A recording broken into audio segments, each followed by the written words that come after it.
So this will give all of you a good overview of art history. By looking at the most expensive paintings, you'll have an idea about what's happening in the marketplace. And again, it also give you a nice cross section of different types of artworks, because there's certainly all different fields, all different isms that are represented by the most expensive paintings. So when I first started teaching at Cal State Fullerton, this was one of the first things that was kind of making the news. And I remember hearing about Boy with Pipe by Picasso, and I was like, okay, I've been studying art history for a number of years. How come I haven't heard of this painting? And it was a kind of a eye-opening. I'm like, okay, first of all, it made me realize just exactly how many Picasso works there are. And there are so many thousands. And this is valuable for a few reasons, but one of them is it is from the Rose period, and there were not very many paintings from the Rose period. It was a very short period. So he starts with the blue period and it goes into the Rose period, which is a little happier, and then it goes in kind of into his classical phase, and on and on, Cubism, all different types of styles.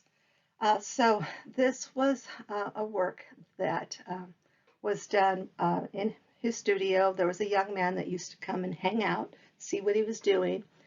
He used to kind of play with his pipe and pretend he was an adult, and I think that appealed to Picasso. So 1905, very, very early in Picasso's career. This would be an early work, and it also has a sense of beauty to it as well. A little bit of the Greco-Roman thing. He doesn't have ivy around his head, and there's no coronet of ivy, but he does have a coronet of roses. And you just get the sense that he's playing with all the props that are in the studio. So this was painted in Montmartre, and it's just a wonderful study of that in-between age. He's not young, he's not an adult, he's that in-between age. He's that kid that you don't know where to sit him at the Thanksgiving table. Is he going to be at the kid table? Is he going to be at the adult table, or somewhere in between? So it's that kind of awkward age. So yes, it sold for around $104 million. Now, sometimes it gets reported slightly different. So if a number you see is slightly different than one that you've heard, that's why. They get reported different ways. So its estimate was 70 million, but it far exceeded that. He painted it when he was 24, and again, it's a very, very brief period. A number of his works have gone for more than $100 million. So just hugely valuable. Edvard Munch's post-impressionist work, it's very expressionistic, which means, again, it kind of reflects the angst of the individual. It is very full of expression as far as human expression, and it's an iconic work.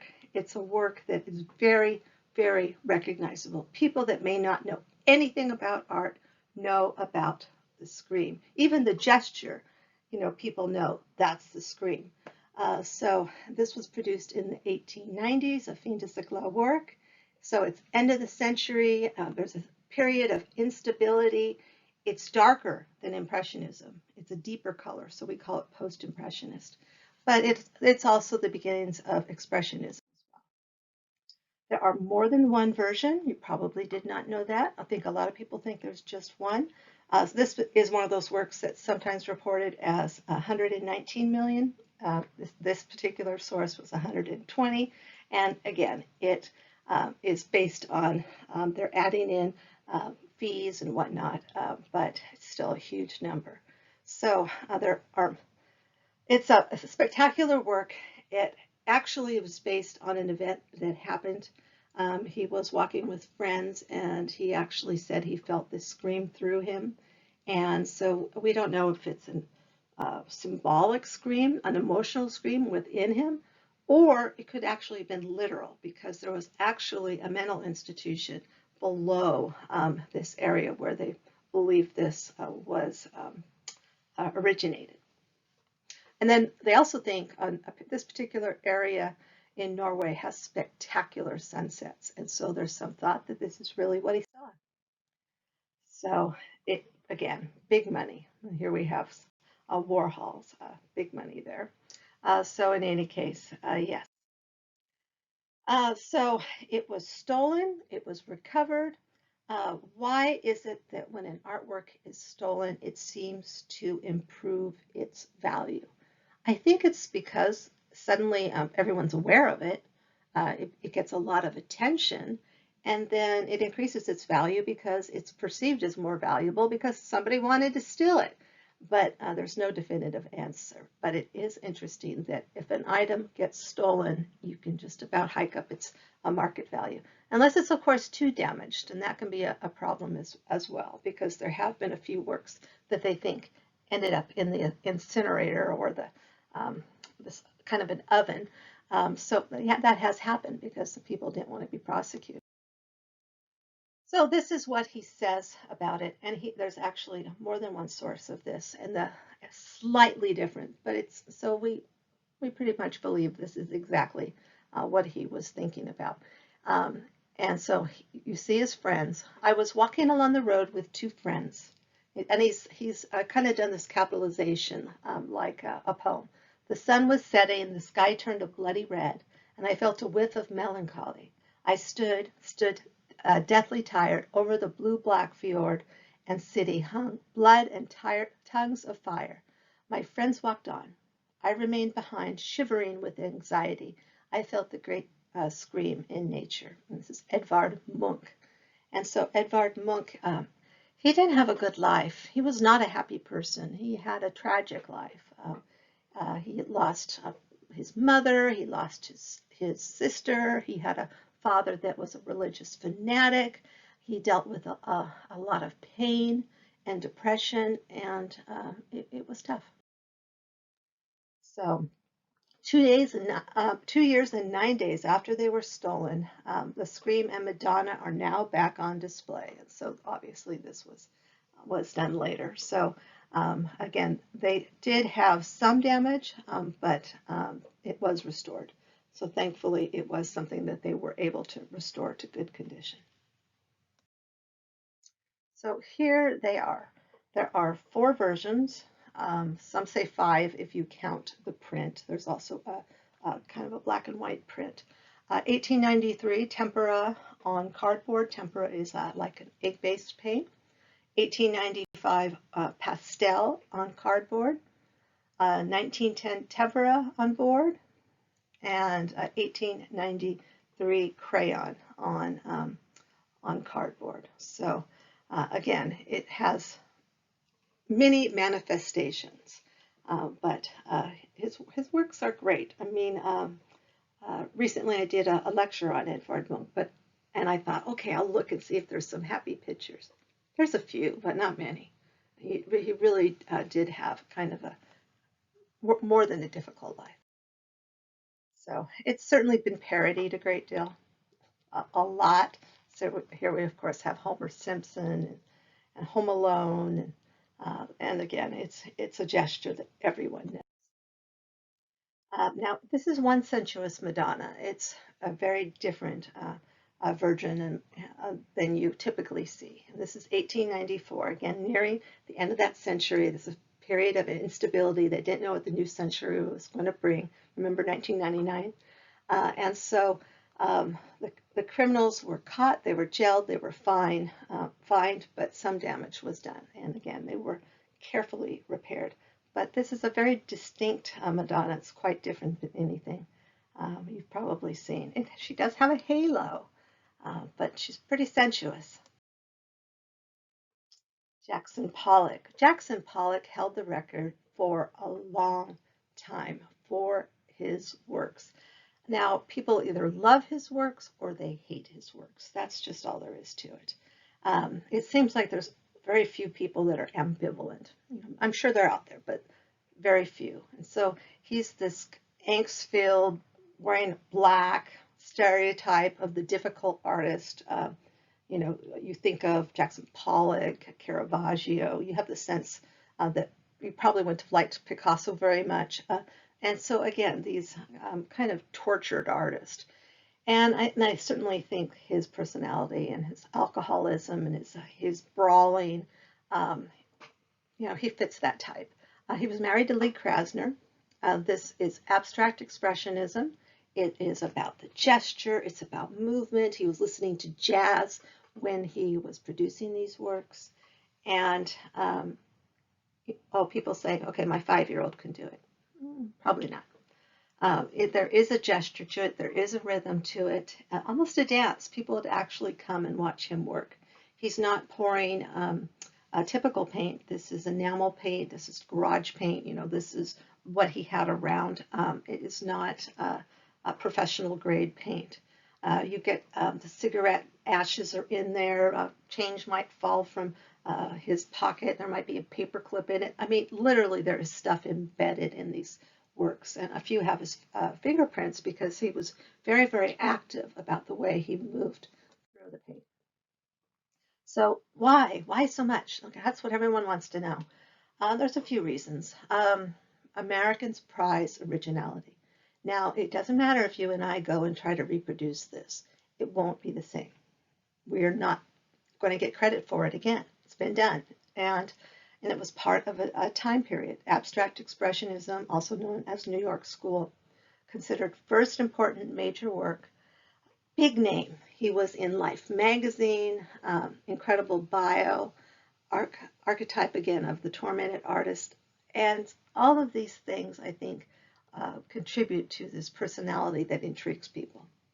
And again, I think the main reason is the abstract expressionists, the New York School, is one of the first purely American art movements.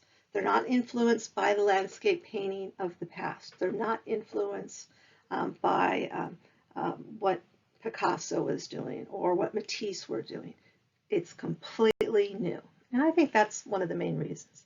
It also kind of looks completely cool with contemporary furniture. So I usually see Pollock's number 5 in vertical position. Most of his works are horizontal. And so who knows? So when I think of his works, I do think of them as more horizontal, but there are a few exceptions. And so painting was done 8 foot by 4 foot, so these are large. Fiberboard with thick amounts of brown and yellow drizzled, forming a nest-like appearance. Originally owned by Samuel Irving Newhouse and displayed at the MoMA before being sold to David Geffen. Then it supposedly sold to David Martinez, who denied ownership through his lawyers. Now, when a lot of these works are acquired, they're very secretive about who purchases them. First of all, how do you even insure them if people know you have this sort of work? So it's understandable. Oftentimes, these artworks will get loaned to a museum because, again, they have security and they have insurance, and so it's kind of understandable. Super rich bidders propelled a 1969 Francis Bacon triptych to $142.4 million. So it finally topped Jackson Pollock's 140 mil. At Christie's on Tuesday night, this was in the New York Times in 2013. Again, numbers vary a bit. Sometimes it says just under 145 million, and it's called the Lucian Freud triptych. Freud was one of his very good friends. He's also an interesting artist. I like his work, but certainly he was an intriguing artist as far as his personality as well. So this is 3 studies of Lucian Freud, 1960s. And his work is, I've heard his work described as if you were viewing a person inside out, turned inside out. You see, it's very expressionistic. So frantic bidding was said to have taken place, and that it far exceeded that $85 million estimate of this triptych. Now, a triptych is usually religious, so it's kind of interesting that he chose to have these different views of his friend Lucian Freud instead. So, and this is his self-portrait. as the ultra wealthy become even wealthier, the top end of the art market, along with real estate and other luxury sectors, have experienced an incredible surge as cash is being channeled into alternative investments, add the rare aspect of the piece and the contemporary art market, and you know why. And this is from Forbes magazine. So you know what he looks like. This is not representational art, because representational art, you would be able to recognize him. And one of the more famous triptychs is the Merode altarpiece. And this was by the master of Flamel, who some people believe was Robert Campin. So yes, one is very religious, one is very not, very secular. So scarcity is part of it. Bacon was very popular in the contemporary art market as well. Sadly, Bacon destroyed a lot of his artworks. We hate when artists do that. So he has a considerably smaller body of work. He wasn't prolific, and so there were, at this particular auction, there were Warhols that were up for grabs, and only 10 Bacon lots have come to auction in 2013. So again, large problem was he would get upset and he would destroy his artworks. And actually, he's most famous for his Pope pictures, and later he said, I wish I'd never done them. So but that was really what kind of made him well known. So this is his Screaming Pope, and it's based on Velázquez's Pope Innocent, the 10th portrait. Interestingly, at the Vatican, they own a Francis Bacon Pope picture. So one of these dark images of the Pope, it's really interesting to see it in the Vatican collection. So he's an Irish-born Brit, best known for, again, post-War II paintings and these rather grotesque, scary images. This one shows up in my Halloween lecture. And so, again, they're pretty creepy. And you see the brushwork is intense. It looks very energetic. And again, there's that scream. You could connect it to the scream. So he is associated with the Young British Artist and the YBAs, and also Damien Hirst is one of the Young British Artists. And so they were a group that began exhibiting in the 80s and became very known for the openness to new processes, new materials. Shock art was very much associated with the Young British Artist. And again, they regularly were making headlines. They still do, especially Damien Hirst. Mark Quinn and his Bloodheads, Tracy Emin in her very provocative works as well, where she's very, very open about her sex life. And so former British Prime Minister Margaret Thatcher once described him as that man who paints those dreadful pictures. And so he wasn't afraid to show the ugly aspects of art. And again, and he dealt with depression and unhappiness. He really struggled. So here is his own self-portrait. So he paints his friends that way, but he also paints himself that way. And so this sold for, it's small, this sold for around 20 million euros. Euros are usually a little higher than, roughly 25 to 30% higher than the dollar, but it fluctuates. He struggled with acceptance from his family, especially his father. He was caught dressing in his mother's clothing, and being gay was very, very difficult in the 20s and 30s. Dealt with a lot of death in his personal life, and one biographer, or a couple actually, have even said he had this unusual crush on his father, and he just didn't quite know what to do with his sexuality, and so he turned it inward, and he was a sometimes pretty depressed person. So abstract expressionism influence, I think you can say that, but his work is very distinctive and very much his own. And Cubism, certainly, to a certain extent, this idea of showing different aspects of the face in 2D way. So very much different. Kirchner, double self-portrait, 1914. So Bacon spent time in Berlin and would have seen the German and Russian expressionist work. I think you can see the connections to Ernst Ludwig Kirchner as well. And he's, again, associated with German expressionism. This work had a starring role in a movie fairly recently, 2015, Women in Gold. You can still rent it. I know a lot of people do. Um, there was a dispute over ownership. This ended up in the courts. And this is a photograph of Adele Bloch Bauer from a prominent Jewish family. Uh, uh, Klimt loved to paint beautiful ladies. He loved to have beautiful ladies walking around his studio, often in various states of undress. And he painted Adele Bloch Bauer more than once. And so this was lost during the Holocaust. And again, there was a battle that ensued.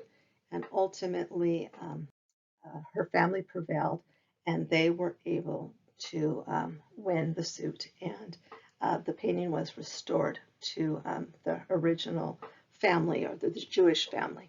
So you can watch it. It's a great movie. Gustav Klimt, Art Nouveau, mostly famous for The Kiss, 1908. And so this is his signature work, and it has not sold recently. It's in Vienna. It's a square work. I think it's 70 by 70. Swirling, elegant, gorgeous. For many people, this exemplifies love. They're positioned in this impossible position. Her neck can't possibly fit on her head that way. More than one person has noted the very phallic shape of the contour line of this couple. And my favorite detail is those feet. She's literally almost falling. She's on the brink. And so it is this rather beautiful detail. And so for a lot of people, this is their favorite Klimt work. There's a lot of lavish gold. His father was a goldsmith, so he loved working with gold. He's part of the Vienna Succession, but again, also associated with Art Nouveau. So certainly he's been a very, very popular artist. And here we have Adele Bloch Bauer shown, and then you can see her descendant holding it. And again, she won this wonderful case, and it sold for a lot of money. So, Byzantine style, a mosaic, and it was acquired by Ronald Lauder of Estee Lauder, a cosmetics tycoon, and it's one of Klimt's golden phase works, and that's what we call that period where he was using a lot of lavish gold. And Klimt didn't live to be very old. He actually died in his 50s of pneumonia, right after the Spanish flu. So Helen Mirren visiting the painting, she starred in Woman in Gold. So again, I won't tell too much about it in case you do look at it. So another very expensive Klimt, Adele Bloch Bauer II, and Oprah Winfrey made a little bit of money, a lot of money, selling Portrait of Adele Bloch Bauer II for $150 million. She almost doubled her money. So purchased for $87.9 million. Well, maybe not quite, but she did quite well. And so the buyer is allegedly an unidentified Chinese collector. So the Bloch Bauers were the artist's important patrons. They were wealthy. You can see that from the lavish works and the beautiful fabrications. Often there's beautiful fashion in Klimt's works. Indeed, one of his closest friends, a woman, was Emily, uh, and she was also a clothes designer. So in any case, many of these works were seized by the Nazis, and in the past, oh, I know, several decades, some of them have been restored, but not all of them. So in any case, so Maria Altman is the woman that ultimately prevailed against the state and received that incredible painting. So emphasizes her incredible height, elegance, high social standing, and she really looks quite beautiful. I think she actually looks a little more beautiful in this one than the other, but again, it's just whatever one you like. The colors are quite different. This has cool tones, but it still has a lot of the same signature qualities of Gustav. So this was sold by the subject's heirs initially after they won a drawn-out legal battle. So with the Austrian state over 5 Klimt canvases. During World War II, so that were lost during World War II. The details are really gorgeous, though. Okay, it's getting bumped up again. So we've been in the 140 mil area. Pollock and then Klimt, and now we've gone up to 155, some reporting 158. This is Picasso's La Rêve, The Dream. And beautiful portrait of Marie Thérèse. Marie Thérèse was one of Picasso's many lovers. He only married 2 of them, but she also had a child with him as well. And in any case, this really went crazy at the auction.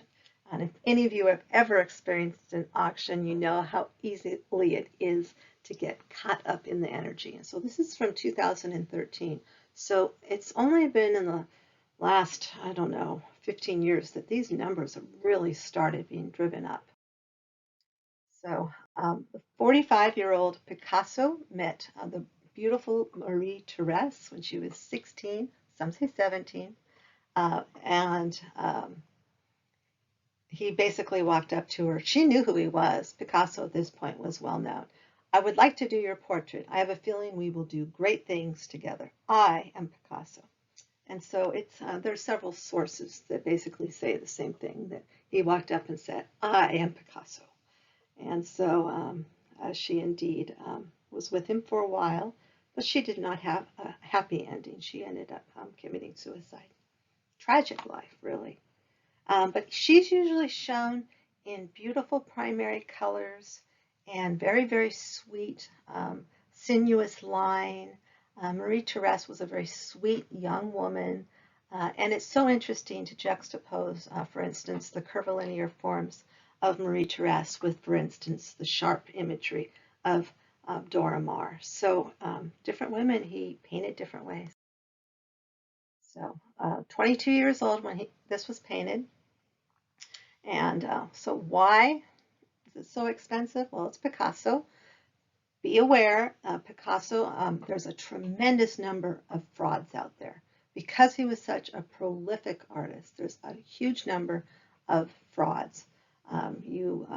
Drawings, it's certified. Well, if you have a really good copier, you can make a really good certified copy, basically explaining artworks on provenance. Basically, provenance is its background, its history.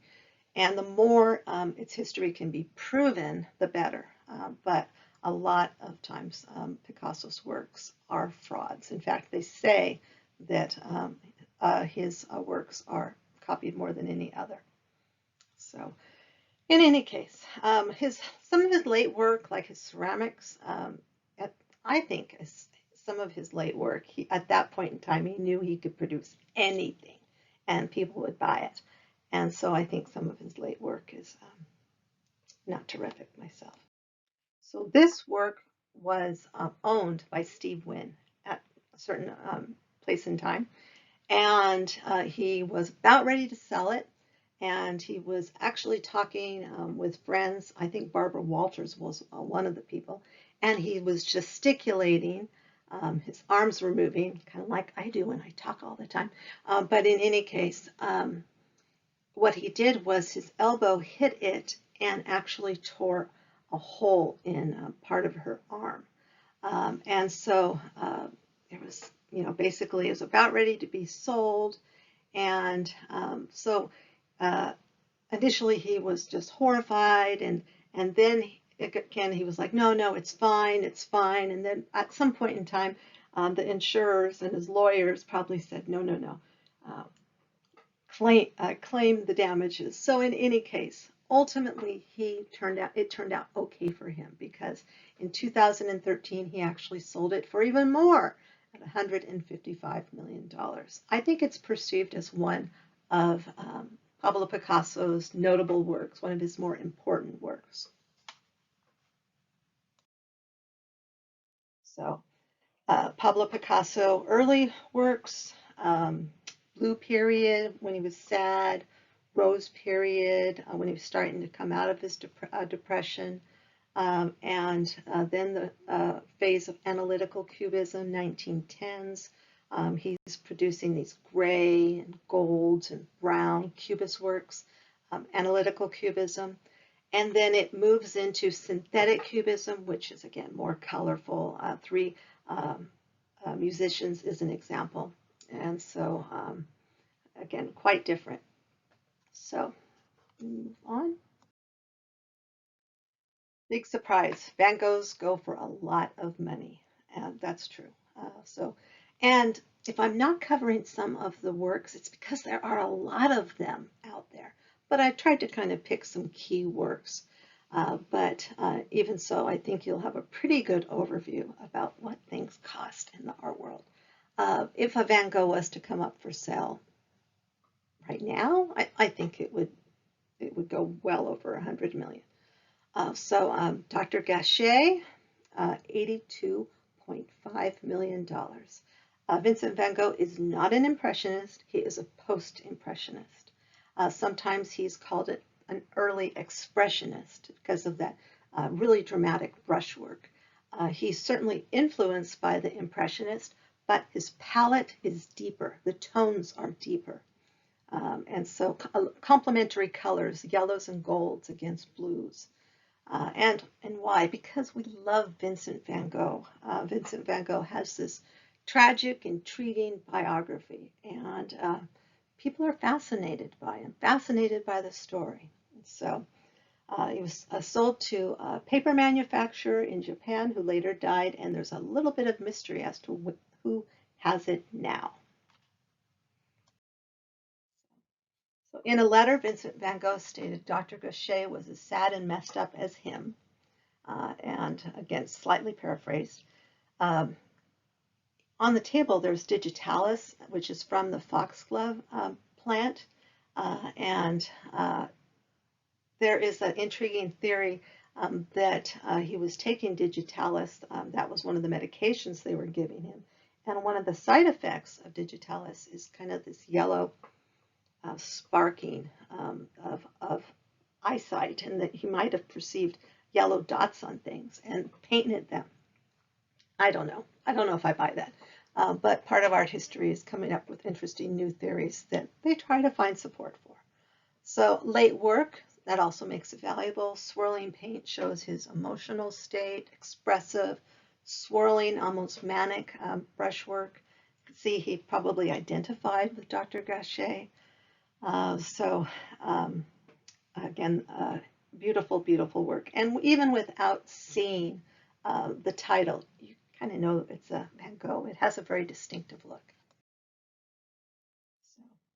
So foxglove, and be careful. If you have that in your yard and you have pets, it can be deadly. Here we have Dr. Gachet, and of course, his famous work, everyone knows it, Starry Night. So Starry Night, 1890s, and beautiful, beautiful expressionistic sky, complementary colors. There's a church in the middle. His family was extremely religious. He came from an extremely religious background. The cypress tree in the foreground, oh, that's a symbol of death. No, it's not. There's letters that talk about how beautiful he thought the cypress trees were. And so there's so much movement in the cypress tree shown here.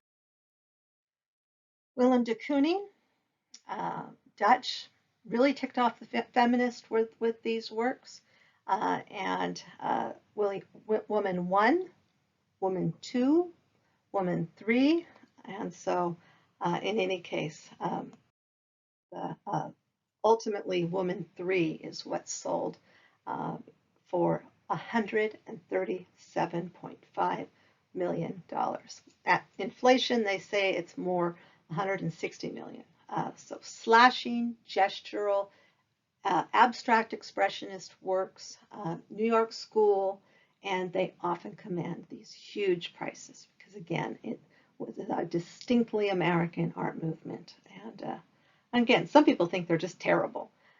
She kind of reminds me of the Venus of Willendorf, this kind of goddess image. The Venus of Willendorf, who's also now sometimes called the Woman of Willendorf, because if she is indeed Paleolithic, there was no Venus. So the Woman of Willendorf, she's any woman. She has this either hat or hairstyle that's very, very distinctive. She has these little tiny spaghetti arms. She's holding her arms in a really unusual way. It's no way that I see women hold their arms. She's heavy set. If you're Paleolithic and living in a time period where maybe there's not enough food, a woman that's well fed would have been perceived of as positive. She's may have been a little fetish. She's only about 4.5 inches tall, so not very big at all. My favorite de Kooning by far, A Woman on a Bicycle. Again, I just think it's fascinating. Try to find the bicycle. Okay, you can kind of see, where the wheel of the bike is. There's a back wheel and a front wheel. And is she wearing high heels? It sure looks like she's wearing high heels. And a dress, because everyone likes to bicycle in a dress. And she has 2 mouths, and she kind of looks like a cheese grater. And all this movement. And it said they actually, all of that paint is pretty thick. And it actually took him a while. He's reworking and reworking and reworking this very expressionistic work. And again, what I like about it is just trying to find the bicycle in that. So, gotta love Google. Google 1950s shoes, and kind of find something that's kind of like he might have seen or imagined. And so this is the abstract expressionist Willem de Kooning. His wife was also an artist as well, Elaine de Kooning, a very notable artist, and yet you never ever hear about her, I should say. So this work was produced when Picasso was in his 70s. His later work returns to old master themes, reinterpreted, appropriated, and probably the most important Picasso that's in private hands, according to this news source. So this is a Cubist oil from 1950s, Les Femmes d'Alger, Women of Algiers, and it went for a final hammer price of $179.4 million with all the fees added in there. So really incredible. And I'll try to put a few of the little bits of the auction. They're fun to watch. So also called version O, inspired by Delacroix. Here's some portraits of well, I'll be nice. So Delacroix, Women of Algiers, and so here you see kind of, sorta, women of Algiers. These women have been reduced mostly to breast, frankly, and there's a bum there, and I don't know what happened to their heads, but and again, this is Picasso. Now, this is much more fun in a classroom when students have their different opinions about where is that? Where is that? I don't see that. No, it's kind of messed up. Kuhn said, "When I made Balloon Dog, I wanted to make a piece that reflected the joy of celebrating a birthday or a party. Balloon Dog is materialism and monumentality, a Trojan horse."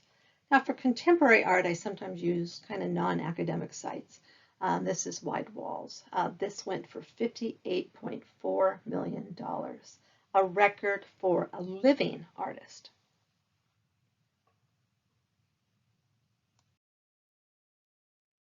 More recently, Portrait of an Artist. This is Pool with Two Figures. Sold at a Christie's sale in November 2018. So we're kind of moving down the timeline for $90,000 and some change. And the estimated hammer price was $80 million. The previous record was set by Koons in 2013 for, of course, Balloon Dog. And ultimately, David Hockney's work went above it. So David Hockney is here with his shown with his lover, and you see him gazing into the pool. He's pretty much famous for these pool pictures. David Hockney does these incredible portraits, and what he kind of made his name for was these pools, paintings of California pools.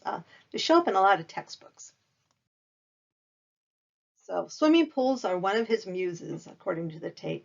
He said, "I always loved swimming pools, all the wiggly lines they make."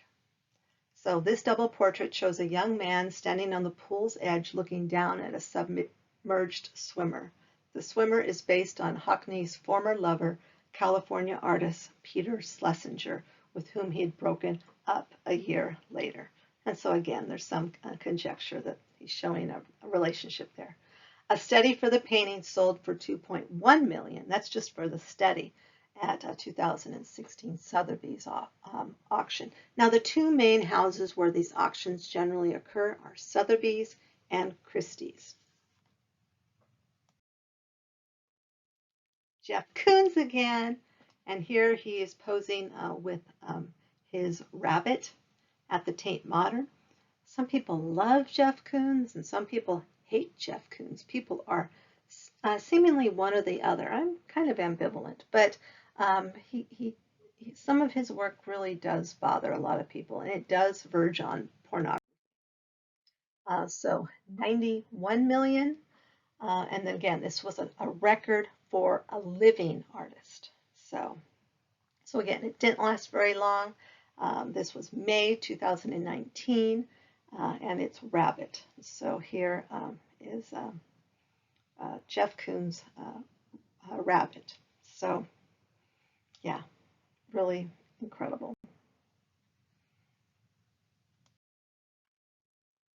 So from the comments on video, Koons was a Wall Street commodities broker who can't draw, who can't paint, who can't sculpt, and hires assistants to execute all his crap. Art News said it best. He made banality, blue chip, pornography, avant-garde, and tchotchkes into trophy art. And how Jeff Koons, with the support of a small circle of dealers and collectors, masterminded his fame and fortune. And so again, a lot of people are very critical of his work. In fact, he doesn't often do much work. He is often just moving around his studio supervising his assistants. So yes, this was Play-Doh, and I saw this at the Getty Malibu and the Getty Villa. And it's unusual for them to show contemporary art, but they did show contemporary art and a really interesting exhibition when they reopened after a remodel. And I got to go to the opening since my husband's in commercial construction and they did some of the work there. But in any case, it's a very cool work. It's huge, absolutely huge. A balloon version of Rabbit floated in Times Square during the Macy's Thanksgiving Day Parade in 2007.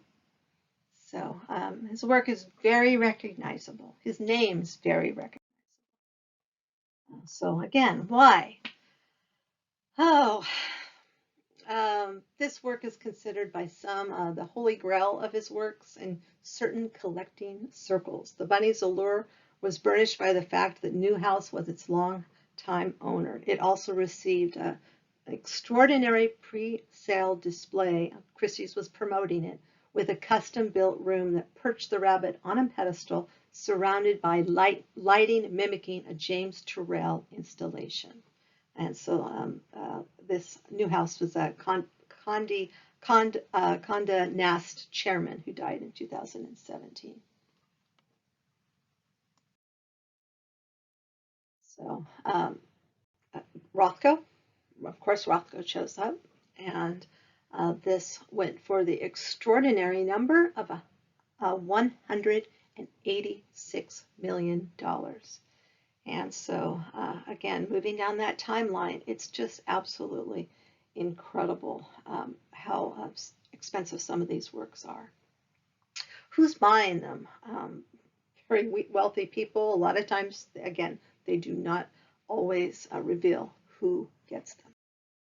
Sometimes when they sell, we find out who sold them. So color fields developed by Rothko, the idea of the viewer getting immersed in color. And not a terrific picture of the MoMA's work, number 22, with a security guard. He was very tall, so I wanted people to see the scale. And he was fascinating to stand and talk with as well. In the corner, there is work by one of my students, Ken Hirsch, and it was a lovely work he called Blue and Tan. And you can see it's kind of an homage to Rothko. So it fit in very well with my Rothko lecture. So do I even want to try to say that name? I don't think so. So we'll call him Dimitri. So Dimitri alleges that Yves Bouvier misled him about the price of Mark Rothko's number 6, violet, green, and red. The Russian shelled out 140 million euros, the highest amount ever paid for work by an American painter.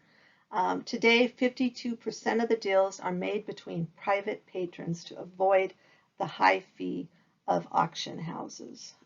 Damien Hirst has often tried to avoid intermediaries selling his art as well, and certainly come under fire for it. So a showdown, Russian collector and a Swiss art merchant is exposed as freewheeling market in a private sales where collectors trade masterpieces like chips in a casino. And so again, a very expensive game at 186 million. And so as far as I know, this is the current record for an American artist. Cezanne, huge numbers. Looks like $274 million for a Cezanne. And again, I was really startled by this. And Cezanne, father of modern art, certainly his perspective is unique, this kind of tilt perspective. He did around, I think, 5 of the card players. Post-impressionist, he is doing loose brushwork. He's most known, I think, for his still lifes and his views of Mount Saint Victoire in his hometown. He loved Aix-en-Provence in his hometown. He loved the view of Mount Saint Victoire and painted it many, many times. It was fairly prolific. So this one, I just think everyone likes to look at it, and it's very visually interesting. Who's ahead? Who's winning? What's going on? And the unique kind of vantage point, but he was not very successful in his lifetime, and hugely successful after, obviously. So he shows modern life, peasants or working class playing cards. This idea of painting modern life, fairly new. But again, he produced more, around 5 of them.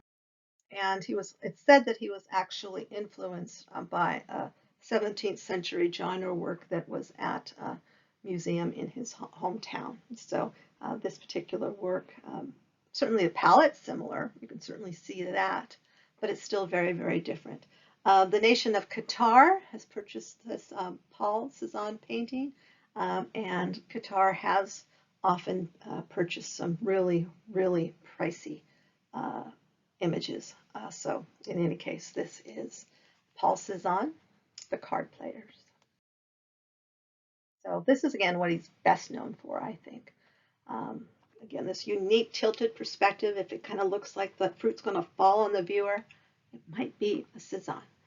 Still lifes, and it's not still lives, it's still lifes when you make it plural. They were not valued by the academic salon. They were kind of low on the totem pole. Historical works, mythological works, that was, high class. And then underneath that, maybe portraits of kings and queens, and then landscapes, and at the very bottom, still lifes and animal pictures. And so, again, I think he's pretty well known for these today. So again, here is the hierarchy of genres. The term genre is actually used two different ways in art history. We're talking about the hierarchy of genres or the grouping of paintings, or when we're talking about genre works, we're talking about scenes of everyday. So the card players can also be described as a genre work, an everyday scene. Now, mind you, it's not everyday now, but it would be everyday then. So again, highest historical, mythological, and then you have portraiture, landscapes, everyday scenes, animal scenes, again, very bottom, still lifes. Gauguin, post-impressionist, 1892, When Will You Marry? And this astounded me, a record $300 million. And so Qatar again, it bewilders me more than a little bit. Beautiful, bold colors influence the Nabis. Nabis, N-A-B-I-S, means prophet. It was a group that loved bold colors, swaths of color. And here you, of course, see these beautiful island girls. He basically he leaves Europe and he goes back and he goes to Tahiti, he goes to Martinique, and he goes to the Marquesa Islands, and he basically is trying to get back to a more authentic type of life. And then what happens is they start westernizing, and he wasn't happy about that. So this is Tahitian work. Self-portrait with Yellow Christ. Here you can see a portrait of Gauguin. And again, Gauguin is part of the story because he was so connected with Vincent van Gogh. I think it's really interesting that art history often is dismissive of the fact that he was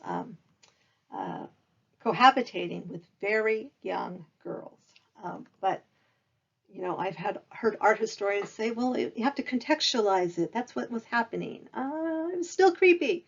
And even in his time, it was still fairly incomprehensible. Another self-portrait of himself as a Christ figure. This was an image that didn't make Vincent van Gogh very happy. In fact, he even borrows Vincent van Gogh's reddish hair. Again, interesting work. So again, part of the story, he stays with Vincent van Gogh in Arles. Vincent van Gogh wanted to have an artistic community, and he was just imagining this wonderful, wonderful world, and his friend was going to come and live with him for a while, and they were going to basically set up a community of artists, kind of like Laguna a long time ago. And in any case, it ultimately ended in a psychotic break when he chased Gauguin down the street with a knife, and he went home, mutilated part of his ear, and then he gifted it to a prostitute friend and said, guard this carefully. So again, it's a kind of epic moment in art history. Some have suggested that it actually didn't happen, and that two young boys accidentally shot Vincent van Gogh. I don't particularly believe that theory, but it's an interesting one. So this is Paul Gauguin's notable work. when I think of Paul Gauguin, perhaps this one more than anything, the spirit of the dead are watching. So you see this young woman, this young lover. She's very superstitious. She's afraid of the dark, and she's afraid of these spirits that kind of show up as little sparking spirits. And then you have this death image in the background. The spirit of the dead is watching. And again, just terrified, very, very superstitious. So according to island mythology, the title has two meanings. Either the young girl is thinking of the ghost, or the ghost is thinking of her. And bold, ambiguous shapes, really beautiful colors, interesting as far as the brushwork's really interesting. Oftentimes he would use a really rough canvas, almost burlap sometimes. And it had an eerie atmosphere, and it's, again, pretty puzzling work. So this was a young native common law wife, and again, he had a couple of these. This is Tahura, and so pretty famous. He actually had a little postcard picture of this work with him, and he took with him to the island source material some of these images that he found inspirational, and so this was one of them. This was Manet's Olympia, 1860s. Who Will I Marry? Again, his work not really recognized in his lifetime. He died pretty poor. He's buried in the Marquesa Islands. He leaves his family, a successful European life, but he was in business, and he leaves that, and he goes in search of natures, the essentials. He had some sort of midlife crisis, and so he did have 5 children, and his Danish wife ended up going back to her family.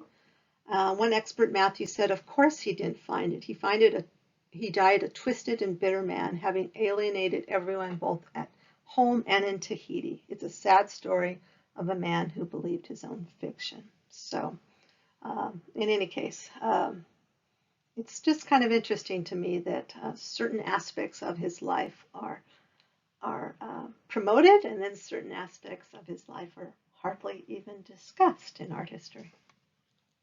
So far I'm not doing a Paul Gauguin lecture. Willem de Kooning, interchange. This is a detail, which means it's part of the work, and this is from David Geffen, and sold for just over 300 million in 2015. And so if you ever have a choice between, do I get the abstract expressionist or the impressionist work, choose the abstract expressionist. Time and time again, they are the heavy hitters in the art market. Billionaire Ken Griffin paid about 300 million for 2 paintings by abstract expressionist masters. And so this makes it a little hard when they talk about 2 works being sold. And in any case, Interchange originally sold in 1955 for $4,000. After the gallery took its cut, de Kooning likely pocketed around $2,000, and the spending power of $2,000 in 1955 was roughly equivalent to around $17,000, according to this source. The buyer was an architect and a son of Kaufmann's department store, and in any case, this, of course, was a headline for itself. Leonardo da Vinci, Salvator Mundi, and this is around 1500, sold for $450.3 million. Some sources say 453. My guess is that's a typo, but in any case, believed to be the last Leonardo in a private collection. Some question whether indeed it has a strong enough provenance to be a true Leonardo. But it still, as of 2021, still holds the record at $450 million. It's, of course, a Christ image and salvation of the world. And so Salvator Mundi. And so Salvator Mundi, again, means salvation of the world. And of course, his hand is in a blessing. Really, really gorgeous work. So again, some people think it's autograph uh, Da Vinci and that it is reliable, and some people say no. And look at the sphere, the image of the world in his hand. It's really quite gorgeous. So I don't know. I kind of think it is. It's gorgeous. Anyway, so hopefully that gives you a little overview of the art market, which is still going crazy. And again, this is tip of the iceberg because there are many other works as well.